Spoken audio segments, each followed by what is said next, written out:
কি আর ভিডিও বানাবো বলেন? ভিডিও বানানোর ইচ্ছে তো দিন দিন মরেই যাচ্ছে। মরবে না কেন বলুন? এই যে আশেপাশের মানুষজন এত পরিমাণে কনটেন্ট মনিটাইজেশন পাচ্ছে, অথচ ফেসবুক কোম্পানি আমাকে দেখছেই না। আচ্ছা কেন দেখছে না বলুন তো? এই যে এত পরিশ্রম করে ভিডিওগুলা বানাই, এত ভকর, ভকর করি। তারপরেও যদি ফেসবুক কোম্পানি আমাকে কনটেন্ট মনিটাইজেশন না দেয়, তাহলে কেমনটা লাগে বলুন তো?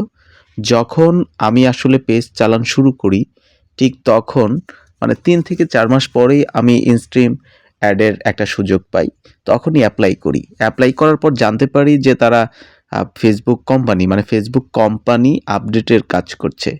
তো তখন সেই যে ঝুলে রইলো, রিভিউতে রইলো। কিন্তু এখন পর্যন্ত তারা আমাকে কিন্তু কনটেন্ট মনিটাইজেশন দিচ্ছে না।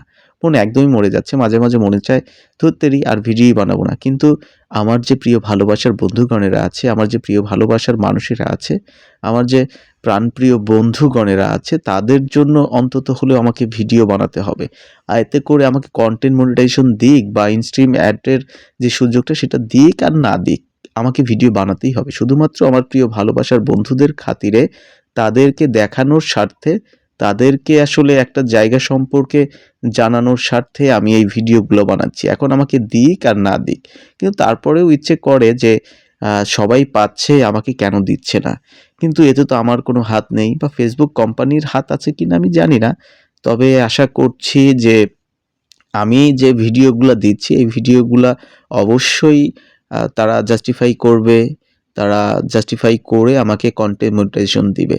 আপনারাও সবাই আমার জন্য দোয়া করবেন এবং আমাকে বেশি, বেশি সাপোর্ট করবেন। আমি যেন আরো সুন্দর, সুন্দর ভিডিও বানাতে পারি। তো আপনারা এই মুহূর্তে দেখতে পাচ্ছেন জাতীয় সংসদ ভবন। অনেক সুন্দর একটা আর্কিটেকচার। সবাই ভালো থাকবেন। আল্লাহ হাফেজ।